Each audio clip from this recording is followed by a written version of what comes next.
시청자 여러분 안녕하십니까? 뉴스의 조수빈입니다. 타설을 멈춰라, 민노총 건설노조가 뿌린 문자라고 국토부 장관이 공개한 문자입니다. 동지들 투쟁에 힘을 실어달라, 또 비노조원들이 업무를 못하게 강력히 대응해달라, 일종의 행동 지침이 담겨 있습니다. 화물연대 파업이 흔들리자 민노총이 건설 현장까지 파업의 전선을 확장하려고 시도하는 겁니다. 시점은 월요일, 바로 내일입니다. 동조하지 않는 사람들로서는 충분히 압박감을 느낄 수 있는 대목입니다. 먼저 김단비 기자입니다. 원희룡 국토교통부 장관이 공개한 민노총 부산, 울산, 경남 건설지부의 긴급 문자 메시지입니다. 내일부터 건설 현장에서 콘크리트를 거푸집에 붙는 타설 작업의 전면 중지를 요청한다는 내용이 담겨 있습니다. 비노조원들이 타설을 못하도록 막아달라는 당부도 이어집니다. 지난달 29일 정부의 업무 개시 명령 이후 시멘트 화물기사 791명 가운데 22%인 175명이 복귀 의사를 밝힌 상황. 시멘트 출하량도 평상시의 80% 수준으로 회복하면서 파업 동력이 떨어지자 이번엔 건설 현장에 업무 방해 지침을 내린 겁니다. 원희룡 국토교통부 장관은 SNS에 업무 개시 명령으로 재개돼가는 건설 현장을 다시 멈춰 세우려는 것이라고 비판했습니다. 윤석열 대통령은 오늘 관계 장관회의를 열어 집단 운송 거부뿐 아니라 정상 운행 방해, 위협, 보복 행위까지 엄정 조치해달라고 지시했습니다. 폭력과 불법 행위는 타인의 재산과 생명을 위협하는 것입니다. 끝까지 추적해서 처벌하고 복귀하는 운전자들에 대해서는 정부가 책임지고 보호해야 합니다. 정부는 또 정유, 철강 등 추가 피해가 우려되는 업종에 대해 즉시 업무 개시 명령을 발동할 수 있도록 준비를 마쳤습니다. 민노총은 오는 6일 전국 동시다발 총파업을 벌인다고 예고한 가운데 투쟁 동력을 이어갈지 관심이 쏠립니다. 채널A 뉴스 김단비입니다. 네, 앞서 보신 문자가 위협 이상으로 느껴지는 이유가 있습니다. 파업 기간 도중 일부 화물차에 쇠구슬이 날아드는 사건이 있었는데 잡고 보니 화물연대 조합원들이었습니다. 운전을 하고 있는 차량에 위협을 가하면 가중처벌도 받게 되죠. 이들이 쇠구슬을 발사하는 듯한 영상도 경찰이 확보했는데 보시겠습니다. 배영진 기자입니다. 맞은편 차도에서 전조등을 켠 채 검은색 승합차가 달려옵니다. 뒷좌석에서 한쪽 팔이 창밖으로 나온 상태로 지나가자마자 쩍 하는 소리와 함께 화물차 앞 유리가 갈라졌습니다. 운전자는 유리 파편에 목덜미가 긁히는 찰과상을 입었습니다. 3분 뒤 같은 승합차가 한쪽 팔을 내민 채 지나가자 또 다른 화물차의 안개등이 깨졌습니다. 피해 화물차의 블랙박스에 찍힌 영상으로 화물연대 김해지부 소속 노조원들이 비노조원 화물차에 쇠구슬을 쏜 것으로 보입니다. 자기들이 정확하게 얘기하는 거는 정확하게 한 번 정도 쏘았다. 다른 한 번은 잘 기억이 나지 않는다. 뭐 이런 식의 얘기를 하고 있습니다. 사건 발생 직전 해당 노조원이 인근에서 연습하는 듯한 모습도 CCTV에 포착됐습니다. 길을 걷다 주머니에서 새총으로 보이는 물체를 꺼내더니 도로를 향해 뭔가를 발사하고 몇 걸음 더 걷다가 다시 한번 쏜 겁니다. 앞서 경찰은 현장 인근을 수색해 지름 1.5cm 크기의 쇠구슬 2개를 찾았고 화물연대 사무실 등을 압수수색해 유사한 쇠구슬을 확보했습니다. 폭행, 협박 등 보복 행위에 대해서는 불법 행위자뿐만 아니라 기획, 주도한 그 배후까지 끝까지 추적하여 엄정 조치하겠습니다. 경찰은 그제 관련 노조원 3명을 체포한 데 이어 이들에 대해 구속영장을 신청했습니다. 쇠구슬로 화물차 유리창이 깨져 운전자가 다친 만큼 벌금형이 없고 가중 처벌하는 특수상해 혐의 등을 적용했습니다. 이들의 구속 여부는 오늘 오후 늦게 결정될 것으로 보입니다. 채널A 뉴스 배영진입니다. 이 화물연대 총파업이 흔들린다지만 이걸 아직 체감 못하는 업종도 분명히 있습니다. 이 사료 같은 경우에는요, 중간에 며칠만 운송이 끊겨도 농민들은 가축을 굶길 위기에 처합니다. 게다가 이제 와서 풀린다고 해서 그간 산업계가 입은 피해가 다 없어지는 것도 아닙니다. 경제단체에서도 강경하게 나가자 이런 분위기가 감지되는데요. 손해배상 청구도 검토하고 있습니다. 이민준 기자입니다. 전남 광양항의 컨테이너 야적장. 운송 거부에 참가한 수십 대 트럭들이 줄지어 서 있습니다. 정부의 업무 개시 명령 발동 이후 12개 주요 항만의 컨테이너 반출입량은 평시 대비 70% 가까이 회복했지만 여전히 운송이 막혀 피해는 커지고 있습니다. 가축사료 공장의 경우 통상 닷새분을 저장할 수 있지만 지금 2, 3일치만 남아있는 상황입니다. 농가들은 다른 운송업자를 찾아 물류비를 더 내고 사료를 비축하고 있는데 경제적 부담이 큽니다. 불안하죠. 안 그래도 지금 그 사료비 때문에 난리인데 이게 또 수급 상황까지 안 좋아지니까 농가들은 짜증이 나죠. 이제 뭐 값도 오른 데다가 수급 상황도 안 좋은 데다가 뭐 어떻게 살라고 경제가. 열흘 넘는 화물연대 집단 운송 거부로 정유, 철강, 석유화학 분야에서 발생한 피해액은 3조 원이 넘습니다. 운송 거부가 장기화되면 피해 규모는 더 늘어날 전망입니다. 특히 직접적 타격을 입은 것은 바로 수출 기업들입니다. 한국무역협회와 한국철강협회 등 주요 경제단체와 업종별 협회는 집단 운송 거부 피해에 대한 손해배상 소송 검토에 나섰습니다.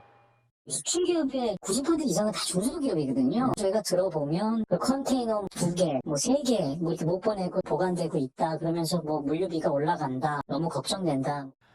계속된 피해 확산에 근근히 버티는 산업 전반이 흔들릴 수 있다는 우려가 나옵니다. 채널A 뉴스 이민준입니다. 네, 안흥기자 시작하겠습니다. 시간이 지나면서 화물연대 파업의 대오가 흔들리고 있는데 그럼 왜 그럴까? 경제산업부 안건우 기자가 나왔습니다. 안 기자, 민노총도 지금 위기감을 느끼는 것 같습니다. 이번에는 건설 노조가 나섰는데 현장에서 타설 작업을 멈추라고 했다고요? 바로 말씀하신 대로 원희룡 국토교통부 장관이 오늘 SNS에서 밝힌 내용이죠. 예. 민노총 부산, 울산, 경남 건설노조의 공지사항을 입수했다면서 밝힌 내용인데요. 업무 개시 명령으로 지금 재개가 돼가고 있습니다. 건설 현장을 다시 멈추기 위해서 건설노조가 내일부터 타설 작업 중지를 압박하고 나섰다는 겁니다. 예. 이런 지침은 약 이틀 전쯤 내려진 것으로 보입니다. 지난달 29일에 시멘트 분야 업무 개시 명령이 내려졌습니다. 일부 화물연대 소속 차주들이 운송을 재개하면서 이탈이 일어났죠. 네. 차량을 멈춰 세우는 것만으로는 타격을 주지 못하니까 이제 좀 전략을 바꿔서 예. 레미콘 타설을 막는 방식을 택한 겁니다. 지금 이게 정부가 지난달 29일에 업무 개시 명령을 내리면서 이제 화물 대오가 좀 흔들린다 이런 모양새가 됐는데 현장에 있는 화물차들의 속마음이 좀 궁금합니다. 그래서 저희가 화물 운송을 희망하는 차주와 이야기를 좀 나눠봤습니다. 네. 그 이야기 함께 들어보시죠. 저도 아는 운송사도 있고 차주분들이랑 대화를 해보면 가장 큰 걱정은 이번 시기로 인해서 혹시나 거래처를 잃게 될까, 금액적인 부분에 신경 쓴다기보다 일단은 거래처를 잃는다는 거에 걱정을 많이 하고 계세요. 결국 지금 2번이나 강조한 대목이 있습니다. 네네. 거래처. 지금 운행하지 않으면 안 그래도 안 좋은 경기에 거래처까지 이룰 수밖에 없거든요. 네. 우려가 크죠. 저희가 사실 이제 언론에서 왜 파업을 하는지는 많이 알려졌었는데 왜 못하고 있는지는 들을 기회가 적었던 것 같아요. 이제 원희룡 장관이 운송 재개를 못하는 화물차주, 화물연대 방해로 그런 분들은 좀 제보를 해달라 이렇게 얘기를 했거든요. 그래서 준비했습니다. 이게 국토교통부에 제보된 사실 확인서가 지금 화면에 나오고 있거든요. 협박과 폭언으로 배차를 중단을 했다. 네. 또 복귀를 할 텐데 안전 보장이 중요하다. 네. 이런 내용이었습니다. 복수의 국토부 관계자 말을 종합을 해봤습니다. 울며 겨자 먹기로 운송 거부에 동참은 하고 있지만 네. 업무 개시 명령서만 받으면 어쩔 수 없는 척 복귀를 하겠다. 이런 화물차주들도 있다고 합니다. 복귀하고 싶어하는 분들도 명분이 필요하다 이런 얘기인데 그렇죠. 그 노조 내부 분위기에서도 사실 뭐 안전운임제를 들고 있지만 이거 정치 파업 아니냐, 나는 못하겠다 이런 분위기도 있다고요. 바로 그 말씀대로입니다. 사흘 전에 서울교통공사가 파업을 철회한 배경이기도 합니다. 서울교통공사의 제3노조죠. 올바른 노조가 정치 파업을 하지 않겠다면서 파업에 참여하지 않았습니다. 예. 그러면서 교통공사가 파업을 철회를 했고요. 그 다음 날 파업 카드를 만지작거렸던 게 예. 철도노조인데요. 여기도 파업을 철회하면서 예. 화물연대가 노렸던 겨울 투쟁 연대 전략이 예. 무산이 됐습니다. 어쨌든 이제 파업에서 이탈하는 데는 두려움이 있을 수도 있는데 그래도 복귀하는 움직임이 나타난다는 건데 확실히 체감할 수 있는 그런 신호가 있습니까? 그러니까 정부가 계속 긍정적으로 보고 있는 게 네. 물동량 데이터입니다. 예. 네. 정부가 매일 발표하는 데이터인데요. 전국 12개 항만의 컨테이너 반출입량에 변화가 생기고 있습니다. 컨테이너 국제표준 단위가 TEU인데요. 우리가 흔히 보는 무역선 컨테이너 박스 1개를 의미합니다. 네. 지금 보시는 것처럼 전국 항만에서 반출입되는 컨테이너 개수가 파업 시작하니까 뚝 떨어졌다가 네. 시멘트 업계 업무 개시 명령이 내려오니까 조금씩 올라가기 시작하죠. 예. 특히 밤에 증가 추이가 두드러지는데요. 아. 어젯밤부터 오늘 새벽까지 네. 그러니까 간밤에 반출입된 컨테이너가 12,000개인데요. 이게 일주일 만에 2배 가까이 늘어난 규모입니다. 그러니까 낮에는 화물연대 지도부 눈치를 좀 보다가도 밤이 되면 문을 열고 운송을 허용하는 움직임이 포착된다는 게 국토부의 분석입니다. 그렇군요. 민노총이 그래도 오는 6일 총파업을 하겠다 이렇게 예고를 했습니다. 정부 대응이 어떻게 될까요? 이번 주말엔 사실 건설 현장이 쉬었기 때문에 네. 당장 일어나는 피해는 없을 겁니다. 내일부터는 영향이 있을 수도 있습니다. 왜냐하면 건설 현장이 문을 열죠. 그렇기 때문에 정부도 예의주시하겠다는 입장이고요. 네. 이미 콘크리트 타설을 못해서 피해를 입은 곳이 있죠. 한국토지주택공사 LH가 건설하는 공공주택의 경우에는 전체 현장의 한 절반 정도가 차질을 빚었는데요. LH는 입주 지연 같은 피해가 발생하면 손해배상 청구를 하겠다는 입장입니다. 네. 윤석열 대통령이 오늘 말한 대로 불법 행위에 대해서는 끝까지 책임을 묻는 강경 기조가 이어질 것으로 보입니다. 내일이 매우 중요하군요. 그렇습니다. 네, 지금까지 아는 기자였습니다. 네, 다음 뉴스입니다. 서훈 전 청와대 안보실장이 구속되면서 문재인 전 대통령이 또 한 번 입장을 내놨습니다. 구속되기 전에는 돈 넘지 말라였죠. 법원이 구속영장을 인용한 뒤에는 서 전 실장 같은 외교 자산을 꺾어버리는 게 너무나 안타깝다. 완곡하지만 수사할 사안이 아니란 기존 입장은 굽히지 않았습니다. 한수아 기자입니다. 문재인 전 대통령이 서훈 전 청와대 국가안보실장을 최고의 대북 전문가로 지칭하며 서 전 실장 구속에 불편한 심경을 드러냈습니다. 문 전 대통령은 오늘 SNS에 서훈처럼 오랜 연륜과 경험을 갖춘 신뢰의 자산은 다시 찾기 어렵다며 그런 자산을 꺾어버리다니 너무나 안타까운 일이라고 밝혔습니다. 남북, 한미 간의 최고의 협상 전략은 신뢰인데 서 전 실장의 구속으로 그런 신뢰가 무너졌다는 겁니다. 친문재인계 인사들은 구속영장을 발부한 사법부를 겨냥했습니다. 임종석 전 대통령 비서실장은 사법제도에 구멍이 숭숭 나 있다고 비판했습니다. 문재인 청와대 국민소통수석을 지낸 윤영찬 민주당 의원도 논리적으로 앞뒤가 전혀 맞지 않는다고 지적했습니다.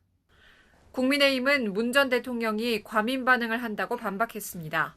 서훈 전 실장을 두둔해 어떻게든 자신에 대한 책임을 피하고 싶어서로 해석됩니다. 제발 돈은 넘지 말아 주십시오. 권성동 국민의힘 의원은 SNS에 서훈 전 실장은 남북관계의 자산이 아니라 부채라며 문 전 대통령은 신뢰라는 말과 정반대에 있는 정치인이라고 비판했습니다. 채널A 뉴스 한수아입니다. 네, 청와대 핵심 가운데 검찰 칼끝이 향하는 인사가 또 있습니다. 노영민 전 대통령 비서실장이죠. 이정근 전 더불어민주당 사무총장이 취업하는 과정에 개입했다, 이런 의혹 때문인데 최근에는 출국 금지 조치된 것으로 알려졌습니다. 직접 수사가 임박한 분위기입니다. 구자준 기자입니다. 검찰이 최근 노영민 전 대통령 비서실장을 출국 금지한 것으로 알려졌습니다. 노 전 실장은 이정근 전 더불어민주당 사무부총장이 CJ 대한통운 자회사인 한국복합물류 상근 고문직에 채용되도록 압력을 행사한 혐의를 받습니다. 검찰은 지난 2020년 21대 총선에서 낙선한 이 전 부총장이 노 전 실장을 만난 직후 실장님 찬스뿐이라는 문자 메시지를 보낸 것으로 보고 있습니다. 이후 서울 서초갑 지역위원장 겸직 문제가 생기자 노 전 실장이 겸직 가능이라고 답했다는 게 검찰의 판단입니다. 해당 고문직은 국토교통부 추천으로 물류 업무를 해온 퇴직 공무원이 주로 채용돼 왔습니다. 검찰은 물류 업무 경험이 전무한 방송작가 출신 이 전 부총장이 임명되는 과정에서 노 전 실장의 입김이 작용했는지 들여다보고 있습니다. 검찰은 지난달 국토부와 한국복합물류, 전 청와대 인사수석실 비서관 주거지를 압수수색했는데 영장에 노 전 실장이 피의자로 적시된 걸로 알려졌습니다. 앞서 노 전 실장은 의혹이 제기되자 자신이 국토부에 취업 관련 지시를 할 위치가 아니었다는 취지로 해명한 것으로 전해졌습니다. 법조계에서는 이번 출국 금지로 노 전 실장에 대한 본격 수사가 임박했다는 관측이 나옵니다. 채널A 뉴스 구자준입니다. 네, 윤석열 대통령이 최근 새 관저에서 국민의힘 당권 주자들과 잇따라 만나고 있죠. 이 중에는 김기현 의원도 포함된 것으로 알려졌습니다. 대통령이 이렇게 다방면으로 당과 접촉면을 늘린다는 건 그만큼 전당대회 시계가 빨라진다는 걸 의미하겠죠. 여기서 나왔다는 발언까지 최수연 기자가 전합니다. 윤석열 대통령이 지난달 30일 당권주자인 김기현 국민의힘 의원과 관저에서 3시간가량 비공개 만찬을 가진 것으로 알려졌습니다. 여권 관계자는 만찬에서 김 의원의 전당대회 출마 등에 대한 얘기가 오간 것으로 안다고 전했습니다. 윤 대통령은 앞서 지난달 22일 잠재적 당권주자인 권성동 의원을 비롯한 윤핵관들과 부부 동반 만찬을 했고 사흘 뒤 정진석 비대위원장 등 당 지도부와 만찬을 가졌습니다. 국민의힘이 최근 차기 당대표를 뽑는 전당대회 논의를 시작한 가운데 윤 대통령이 당권 주자들과의 스킨십을 늘리고 있는 겁니다. 오는 7일 당내 최대 친윤 모임인 국민공감 출범을 기점으로 당권 주자들의 윤심 경쟁이 본격화될 것이라는 관측이 나옵니다. 당내 신경전도 가열되고 있습니다. 조우영 원내대표가 당권 주자들을 언급하며 다들 당원들의 성에 차지 않는다. 수도권에서 대처되고 MZ세대에 인기 있는 대표여야 한다고 말하자 영남 출신의 김기현 의원은 당대표의 출신 지역이 중요한 건 아니라고 강조했습니다. 반면 성남 분당의 지역구인 안철수 의원은 SNS에 수도권과 젊은 세대 지지를 가져올 수 있는 벤투 감독처럼 뚝심 있는 당대표여야 한다고 주장했습니다. 채널A 뉴스 최순입니다.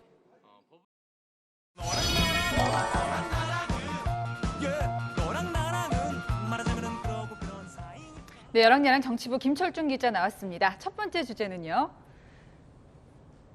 네, 기로에 선 100일입니다. 이재명 민주당 대표가 취임한 지 내일이면 벌써 100일이라고요? 그렇습니다. 지난 8월 28일이었죠. 이재명 대표는 압도적 득표율로 민주당 대표에 선출됐습니다. 취임 직후 민생을 강조했지만 지난 100일이 녹록치만은 않았습니다. 첫째도 민생, 둘째도 민생, 마지막 끝도 민생입니다. 이재명을 잡아보겠다고 하셨는데 결국 말꼬투리 하나 잡은 것 같습니다.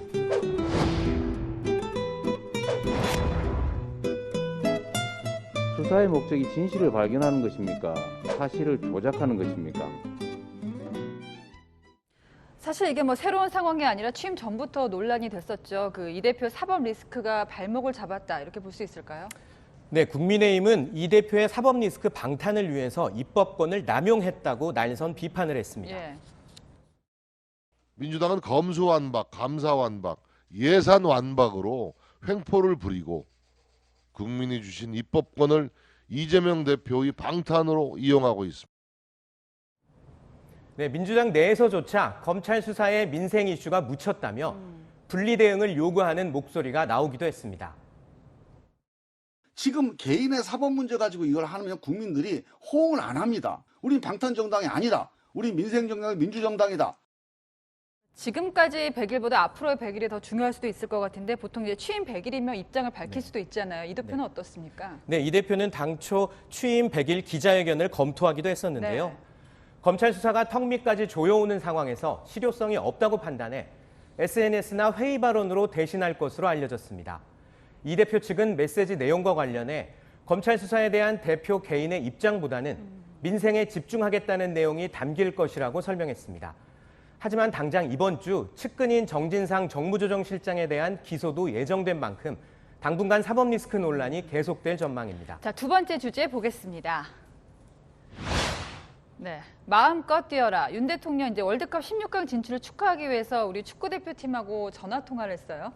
네, 어제 오전이죠. 대한민국 축구대표팀에게 16강 진출 축전을 보냈던 윤석열 대통령. 네. 어제 오후에는 파울루 벤투 감독과 주장인 손흥민 선수와 직접 전화 통화를 했습니다. 윤 대통령과 손흥민 선수의 통화 내용 직접 들어보시죠. 손흥민 선수가 주장으로 동료들과 후배들을 아주 잘 리드해줘가지고 경기를 보는데 아주 뿌듯했어요. 너무 감사합니다. 기쁨을 줘서 정말 고맙다고 우리 선수들한테 꼭 좀 전해주십시오.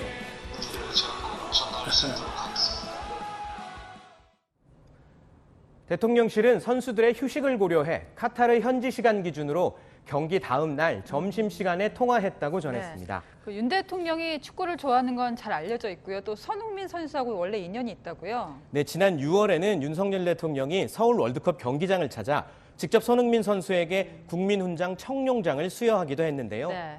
이날은 마침 한국과 16강에서 맞붙게 된 브라질과의 평가전이 있었던 날이었습니다. 그때처럼 윤 대통령 브라질과의 16강전에 대한 응원을 잊지 않았습니다. 브라질하고의 화요일 경기도 아주 자신감 가지고 마음껏 뛰시기 바라겠습니다. 네, 저희가 가진 거 최선을 다해서 나라를 위해서 열심히 잘 준비하도록 하겠습니다. 12년 만에 이루어진 월드컵 16강. 우리 대표팀의 투혼에 많은 국민들이 힘을 얻었는데요. 세계 1위 브라질과의 경기인 만큼 선수들도 너무 부담 갖지 말고 마음껏 즐기는 경기를 했으면 좋겠습니다. 네, 지금까지 열왕열왕이었습니다. 네, 이제 하루하고도 8시간 정도 남았습니다. 심장이 뛸 법도 한 게요. 누가 상대입니까? FIFA 랭킹 1위 강팀 브라질이죠. 브라질에서도 최강 선수 네이마르가 훈련장의 모습을 드러냈습니다. 이 발목 부상은 다 이겨냈을까요? 조윤성 기자가 보여드립니다. 훈련이 한창인 브라질 국가대표팀 사이로 오랜만에 등장한 네이마르. 가볍게 뛰어가며 동료들의 볼을 머리로, 발로도 받아칩니다. 왼발 슈팅에 이어 재활 중인 오른발로도 강한 슈팅을 날린 뒤 여유로운 모습까지 보입니다. 지난달 24일 세르비아전에서 오른쪽 발목에 부상을 당해 개점 휴업 중이던 네이마르가 처음 팀 훈련에 참석하면서 한국전 출전 가능성이 높아지고 있습니다. 네이마르는 자신의 SNS에 당장 뛸 수 있을 것 같다고 의지를 보이고 있습니다. 네이마르는 이번 월드컵을 단단히 벼르고 있습니다. 월드컵 우승 트로피를 휴대폰 배경화면으로 설정할 정도입니다. 네이마르의 출전 가능성이 높아지면서 손흥민과의 맞대결도 관심사입니다. 둘은 30살 동갑내기이자 팀의 승패를 결정하는 핵심 선수고 대기록 달성도 함께 노립니다. 손흥민은 우리나라 월드컵 최다 득점 기록을, 네이마르는 펠레의 대기록을 겨냥하고 있습니다. 선수 몸값이 1조 원이 넘는 삼바 군단 브라질과 브라질의 7분의 1에 불과한 한국. 네이마르가 없다 해도 브라질은 우리에게 쉽지 않은 상대지만 극적으로 16강에 오른 우리 선수들은 기세가 대단합니다. 월드컵 열기가 뜨거워지면서 BTS 정국이 부른 월드컵 공식 주제가 드리머스가 한나절 만에 역주행하는 등 팬들의 관심도 커지고 있습니다. 또 한 번의 기적이 탄생할지 전 세계 팬들이 지켜보고 있습니다. 채널A 뉴스 조현선입니다. 네, 16강 브라질전부터는 바뀌는 것도 많습니다. 일단 벤투 감독이 벤치로 돌아오는 건 참 다행이고요. 다소 걱정되는 건 처음으로 경기장에 경기 시간까지 다 바뀐다는 겁니다. 카타르 도하로 가겠습니다. 김태혁 기자, 선수들 어제 하루는 푹 쉬었고 오늘부터 훈련에 들어갔는데요. 컨디션이 좀 어떻다고 합니까? 네, 선수들은 어제 휴식을 취했습니다. 가족들과 함께 시간을 보내면서 그동안 쌓인 긴장과 피로를 잠시나마 풀었습니다. 16강 진출의 주역인 손흥민은 동료 선수들과 함께 고기를 먹으면서 에너지를 충전했습니다. 오늘은 빠진 선수 한 명 없이 모두 훈련장에 나와 스트레칭으로 몸을 풀었는데요. 부상에서 회복 중인 김민재는 달리기로 몸 상태를 끌어올리며 16강전에 대한 기대감을 높였습니다. 이번 브라질과의 16강전에는 벤투 감독이 돌아옵니다. 피파에서 추가 징계를 내리지 않아 벤치에서 직접 지휘를 할 수 있게 됐습니다. 또 16강전부터 경기장도 바뀌잖아요. 경기 시간도 훨씬 늦어지는데 대비를 잘 하고 있습니까? 네, 16강전은 스타디움 974에서 열립니다. 조별리그 때와는 사뭇 다른 경기장인데요. 이번에는 장소뿐만 아니라 경기 시간도 달라져서 변수가 될 수 있습니다. 스타디움 974는 독특한 구조로 레고 경기장이라고도 불립니다. 974는 카타르의 국제 번호이기도 한데요. 컨테이너 974개로 만들어 친환경을 부각했고 월드컵 역사상 처음으로 해체가 가능한 경기장이기도 합니다. 그래서 유일하게 에어컨이 없는데요. 바다 인근에 있어 그 바람이 에어컨 역할을 대신했고 온도가 낮아지는 야간에만 경기를 진행합니다. 경기 하루 전인 오늘은 선수들이 사전 답사를 할 수 있는 날이었는데요. 대표팀은 답사 대신 휴식으로 컨디션 조절에 더 비중을 뒀습니다. 네, 브라질도 방심하지 않고 우리 팀 전력 분석에 들어갔다고요? 네, 브라질은 조별리그 마지막 경기에서 카메룬에 0대1로 패했습니다. 그 패배 탓인지 방심하지 않겠다는 자세로 우리나라 분석에 들어갔습니다. 우리는 어제 휴식을 취했지만 브라질은 곧바로 훈련에 들어갔습니다. 그만큼 단단히 준비하고 있는 건데요. 브라질 매체는 손흥민 말고도 조규성, 황인범도 주목해야 한다고 강조했습니다. 황인범은 3경기 모두 뛰며 벤투호의 핵심임을 증명했습니다. 조규성도 팀 내 최다인 2골과 가장 많은 전방 압박을 시도한 걸로 나타났습니다. 브라질전 주심도 눈길을 끕니다. 우리나라와 우루과이전 주심이었던 티르팽 심판인데요. 우리에게 옐로우 카드 2개를 준 만큼 이번에도 주의가 필요해 보입니다. 지금까지 카타르 도하에서 채널A 뉴스 김태욱입니다. 네, 서울 강남 주택가에 있는 2층짜리 건물입니다. 1층에는 맛집으로 소문난 샐러드 배달 가게가 있었는데요. 알고 보니 이 가게에는 생각도 못한 반전이 있었습니다. 김정근 기자입니다. 경찰관들이 드럼통 소각로에서 불에 타담한 휴대전화기들을 꺼냅니다. 휴대전화는 모두 29대, 성매매 알선에 쓰인 대포폰들입니다. 서울 강남 한복판에서 성매매 알선 업체가 경찰에 적발된 건 지난 6월. 일당은 건물 2층에 비밀 사무실을 두고 1층에서 배달 식당을 운영하며 주변 상인과 경찰의 눈을 속여왔습니다. 이 식당은 SNS에서 샐러드 맛집으로 알려져 있었습니다. 떡도 돌리고 자기네들이 남으면은 남았다고 우리 집에도 한 개씩 갖다 주고, 그래서 나도 그냥 인기가 많아서 떡볶이도 갖다 주고 이렇게 했는데 나중에 그랬다니까 내가 잘못 봤구나 싶더라고. 경찰은 압수수색에 애를 먹기도 했습니다. 당초 1층 식당은 성매매와 무관한 걸로 판단했지만 알고 보니 2층 직원들과 같은 일당이었습니다. 식당 직원들이 경찰을 막는 사이 건물 2층에선 장부를 파쇄하고 대포폰을 불태우는 등 증거인멸이 이뤄졌습니다. 들어가면 바로 2층 계단이 있어요. 저기 2층이거든요. 경찰이 다니까 놀래가 문을 열고 뛰내리고 남자 3명, 4명인가 돼. 뛰어내면서. 일당은 성매매 사이트에 광고를 올린 뒤 연락이 오는 남성들을 인근 안마시술소로 안내하는 방식으로 영업을 이어왔습니다. 이들을 통해 성매매한 사람은 최소 18,000여 명, 한 사람당 수수료로 6만 원을 챙겼습니다. 경찰은 성매매 알선업체 총책 1명과 안마시술소 업주 1명을 성매매 처벌법 위반 혐의로 구속했습니다. 또 성매매를 한 18,000명을 추적 수사하고 있습니다. 채널A 뉴스 김정근입니다.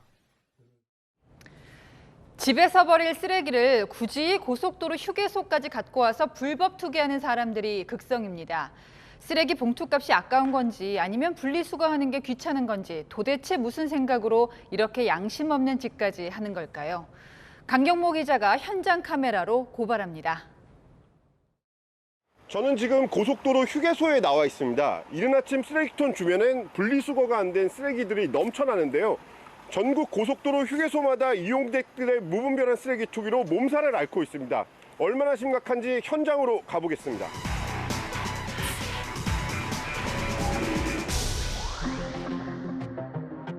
사람들이 줄지어 비닐봉지와 쇼핑백에 담긴 쓰레기를 내다버립니다. 한 남성은 큼지막한 대형 박스를 쓰레기통 옆에 놓고 유유히 사라집니다. 학교 점포 차림의 대학생들도 도시락을 먹은 뒤 분리수거도 없이 그대로 버립니다. 관광버스가 들어올 때마다 휴게소 근무자들은 비상입니다.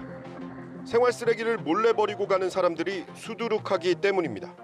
우리는 쓰레기 차로 그럽니다. 그 관광버스가 아니고 또 쓰레기 차도 온다고. 쓰레기를 너무 많이 갖다 버리니까. 얌체 이용자 탓에 고속도로 쓰레기 집화장은 쓰레기가 넘쳐납니다. 종이와 플라스틱 등 분리수거하도록 돼 있지만 먹다 남은 음식물이 가득하고 마트 장바구니에 고민형까지 없는 게 없습니다. 전국 고속도로 휴게소에선 술을 판매하지 않지만 쓰레기 집화장에선 이렇게 많은 술병들이 나옵니다. 여기다 부어요. 여기다 그냥 던져버려. 이걸 그냥 먹고 다 버린단 말이에요.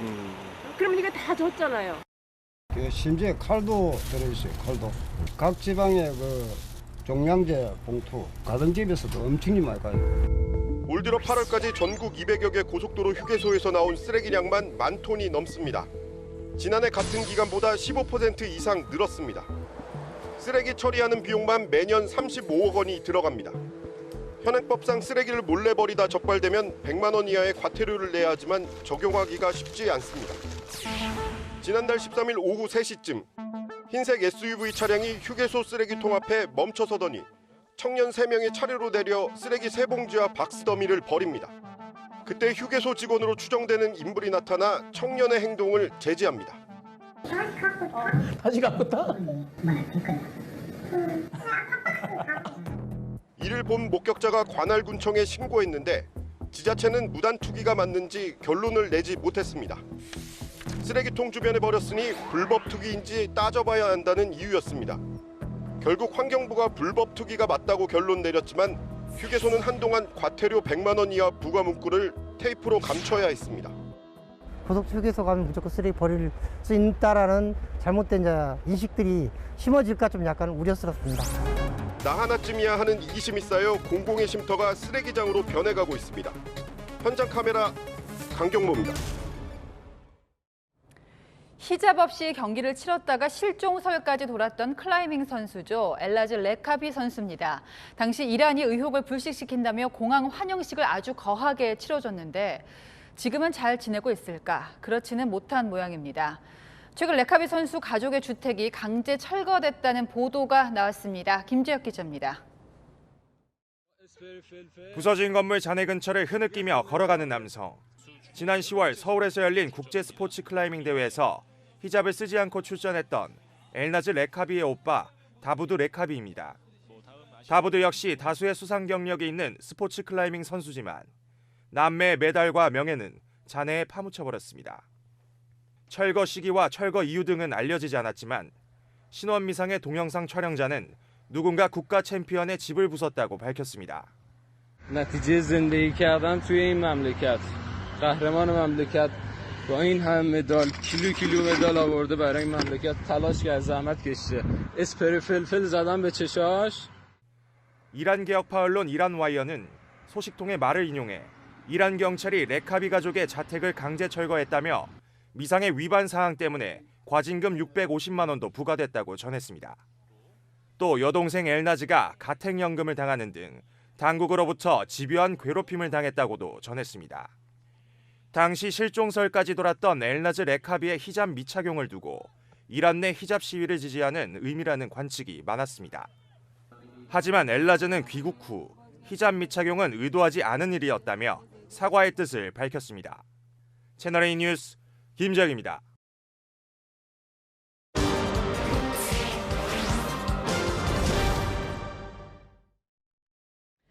네, 북한 도발이 잦아질수록 세계 안보가 위협받는 이유가 꼭 북한 때문만은 아닙니다. 최근 일본이 북한을 빌미 삼아서요, 군사력을 강화시키고 있습니다.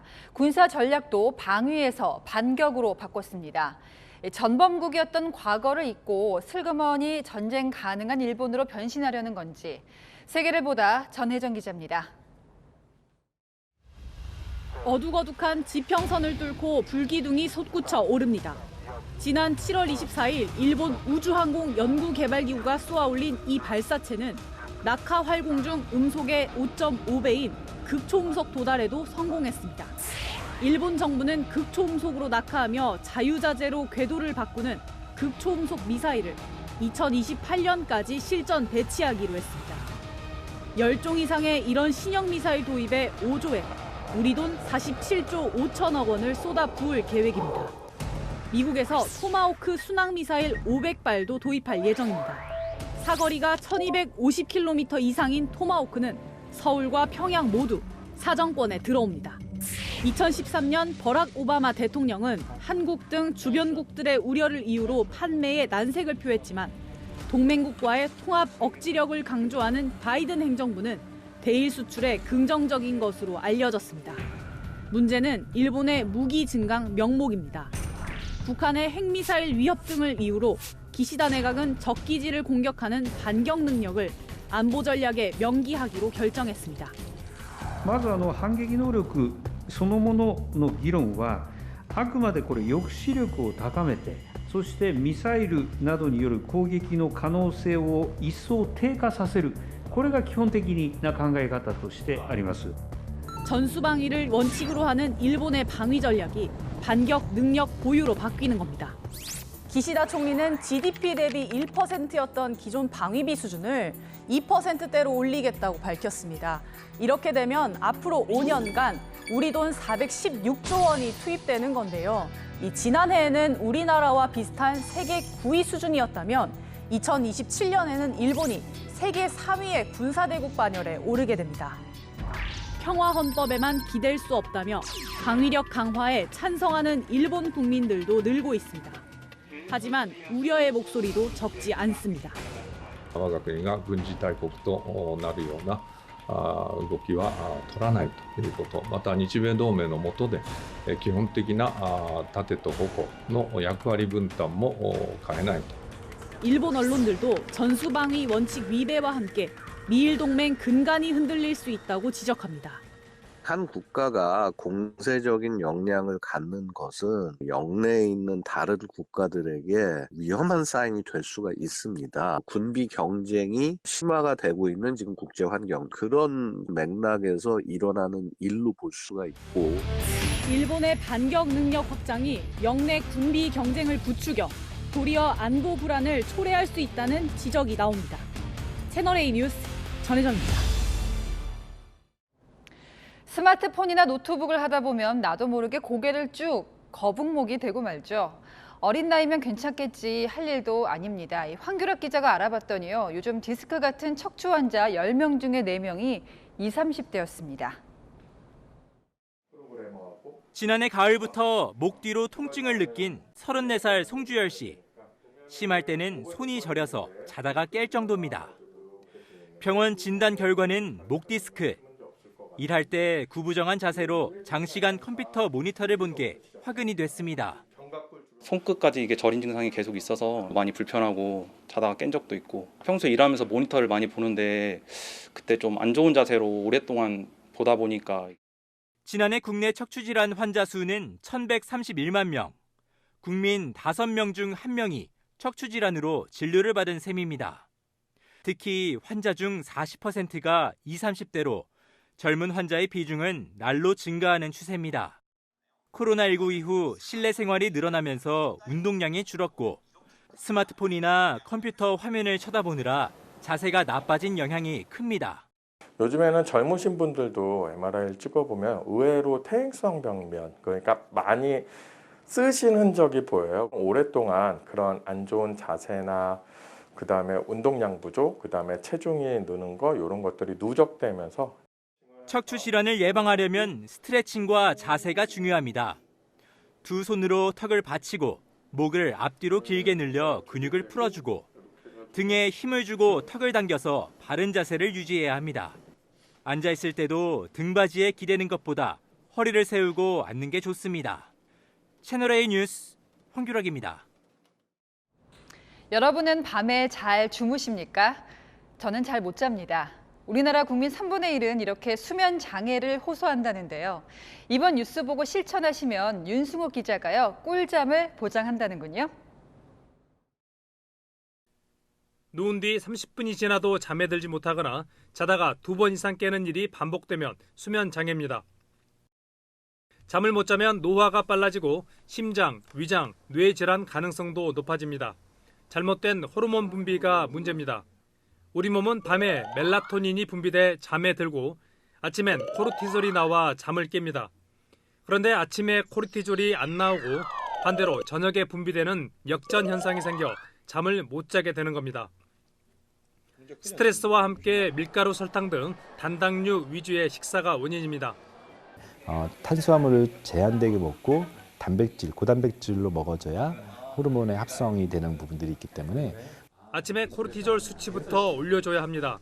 눈을 뜨면 영양제나 홍삼 등 강장제를 먹고 근력 운동을 하면 각성 호르몬 분비가 촉진됩니다. 저녁에 비타민 D나 바나나 등을 먹고 운동과 호흡을 하면 이완 호르몬 분비가 촉진됩니다. 극심한 불면증으로 20여 년간 각종 질환에 시달린 50대 여성. 새로운 일이 있다거나 이러면은 제가 거의 잠을 거의 못 자고. 최근 3개월간 영양제와 음식 섭취 그리고 운동과 호흡으로 꿀잠을 자게 됐습니다. 요즘에는 기본적으로 8시간 정도. 운동은 아침엔 근력 운동이 좋고 저녁엔 유산소나 스트레칭이 효과적입니다. 호흡은 478 호흡이 대표적. 1분만 해도 효과가 좋습니다. 부경신경을 활성화시켜서 잠을 재우는 멜라토닌으로 만들어주는데 아주 효과적인 호흡법이다. 환경도 중요합니다. 침실은 최대한 어둡게 하고 이불 속 온도는 33도, 습도는 50% 정도가 좋습니다. 채널A 뉴스 윤승옥입니다. 지난 한 주 매서운 추위에 제주엔 상고대가 활짝 피어났고요. 서울엔 첫눈이 내려서 한 폭의 수목화를 보는 듯했습니다. 전국을 꽁꽁 얼리는 한파는 화요일까지도 이어질 전망인데요. 경기 북동부와 강원엔 이미 한파특보가 발표된 가운데 내일 아침 대관령은 영하 12도에서 경기 동두천은 영하 10도에서 차갑게 시작됩니다. 전국적으로 오늘 아침만큼 추우니까요. 출근길엔 따뜻한 외투에 목도리, 모자까지 준비하는 게 좋겠습니다. 내일 한낮 기온은 오늘과 비슷하거나 약 3도 높겠습니다. 한파는 수요일쯤 잠시 다소 풀리겠고요. 당분간 서울과 동해안을 중심으로 대기가 매우 건조할 전망입니다. 바람도 약간 강하게 부는 만큼 화재 예방에 주의해 주시길 바랍니다. 날씨였습니다. 뉴스에 마칩니다. 시청해주신 여러분 고맙습니다.